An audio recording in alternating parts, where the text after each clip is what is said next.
Bonjour les amis, j'espère que vous allez bien. Vous êtes bien sur la chaîne Général Alligator, la chaîne YouTube.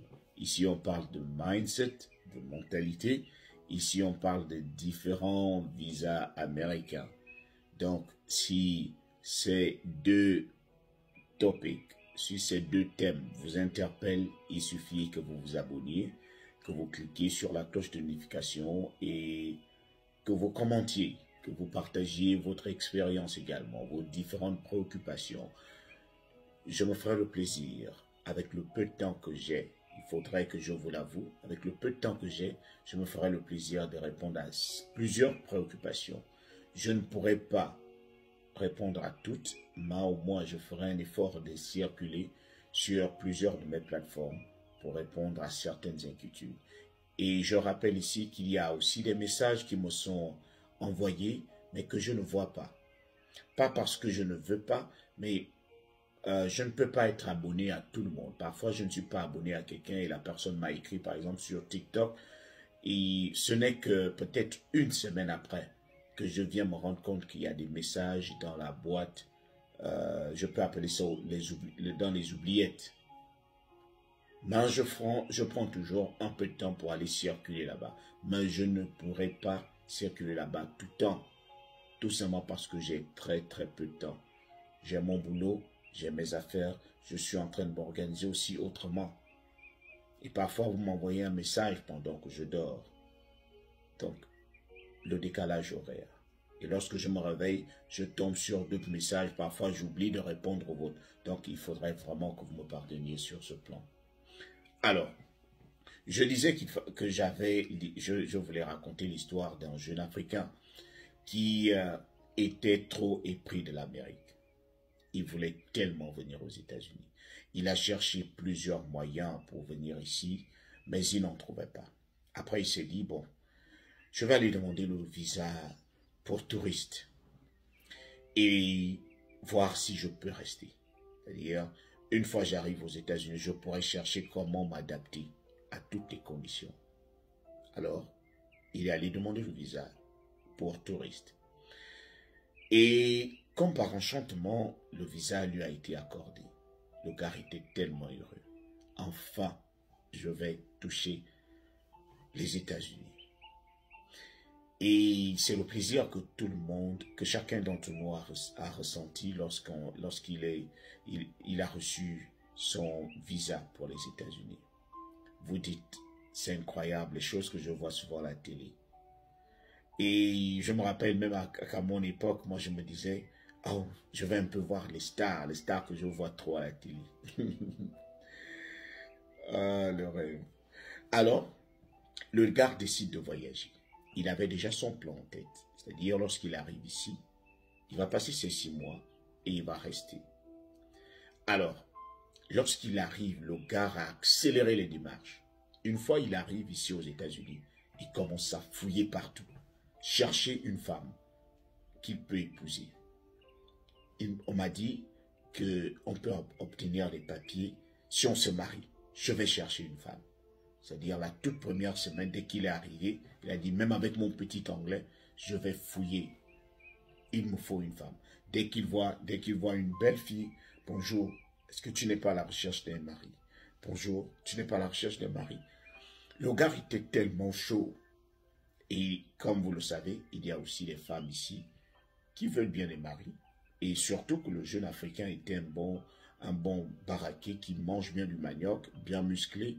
Donc, il est tombé sur une bonne Américaine qui s'est dit, voilà, ça fait un bon mouton, une Américaine de 42 ans qui tombe sur un bel étalon de 35 ans, imaginez-vous.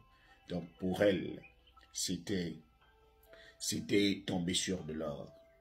Elle s'est trouvée son bon jeune gars. Donc, étant donné que le gars également était pressé parce que il s'est dit, il faudrait que je m'y prenne très facilement, le plus vite serait le mieux. C'est-à-dire, si on arrive à se mettre ensemble, on se marie également.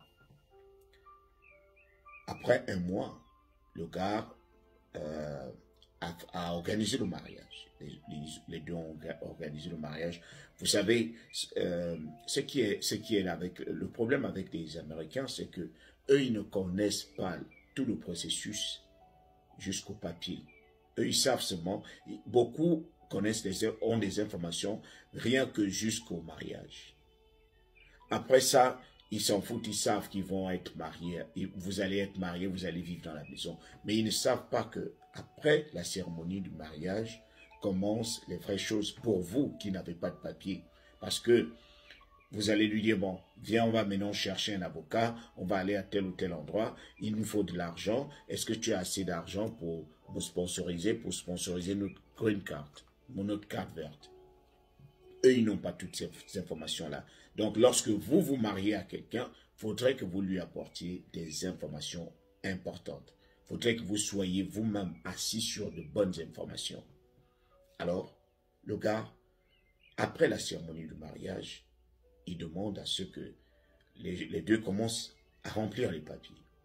Donc, il s'était marié, le gars, le jeune Africain, très beau, s'était marié 1 mois après son arrivée. Mais ce que le gars ne savait pas, c'est que lorsque vous venez ici en tant que touriste et que vous vous mariez après 1 mois de votre arrivée, 2 mois, 3 mois,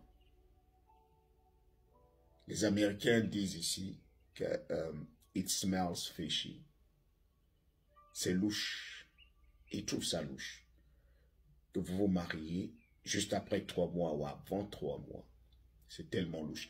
Pas que c'est impossible que vous obteniez des papiers, mais ce sera un processus où les agents de l'immigration seront très regardants sur les détails. Parce qu'ils vont vouloir se rassurer que ce mariage est réellement basé sur l'amour. Lorsque vous vous mariez à 4 mois de votre arrivée, vous êtes marié, vous êtes arrivé, vous êtes marié 4 mois après, 5 mois après, 6 mois après, ça a moins d'impact que lorsque vous êtes marié à 3 mois, à 2 mois ou à 1 mois de votre arrivée. Et c'était le cas de cet Africain qui s'était marié à 1 mois. Et il avait lancé la procédure. Il était tout heureux parce que la procédure avait démarré. Alors, il a reçu sa carte, disons, son permis de travail. Mais le permis de travail, comme vous le savez, le permis de travail ne vous garantit pas la validité du dossier, ne signifie pas que vous aurez la carte verte. Le permis de travail, c'est pour vous dire, prenez d'abord ça, commencez à travailler en attendant qu'on planifie votre interview. Alors, le gars a reçu le permis de travail, il a pensé que tout était fait. Mais non, l'immigration avait commencé, le jeu de l'immigration commençait à peine. C'est là où ils avaient pris son dossier pour analyser. Cet homme est arrivé à quelle période? Il a rencontré cette femme où? Et lorsqu'ils se sont rencontrés, combien de temps ils ont pris? Leurs fiançailles ont duré combien de temps? Où sont les photos qu'ils vivent ensemble? Est-ce qu'il y a des publications sur Facebook, sur les réseaux sociaux? Est-ce qu'ils en ont? Alors, le jour de l'interview, les agents de l'immigration ont pris la peine de le lui rappeler. Monsieur tel, vous êtes arrivé un lundi de telle date et vous vous mariez déjà un samedi de telle date, 1 mois après votre arrivée. À quel moment vous avez pris la peine de connaître cette femme? Quelle est sa couleur préférée? Lorsque vous dormez, qui se réveille le premier? Qui fait à manger aux enfants, si vous en avez? Quel est le nom? Quels sont les différents noms des parents de votre femme? Est-ce que vous avez des contacts avec sa sœur, son frère, ses cousines? Qui connaissez-vous chez elle? Est-ce qu'elle connaît vos parents? Est-ce qu'elle est en contact avec votre sœur, avec votre frère, avec votre mère? Qui connaît-elle chez vous? Alors, ces différentes questions ont prouvé que l'Africain avait très peu d'informations, qu'il n'a pas eu le temps de bien étudier sa femme, qu'il n'a pas eu le temps de bien étudier sa femme et de bien étudier la famille à sa femme et que la famille et sa femme également devaient faire de même.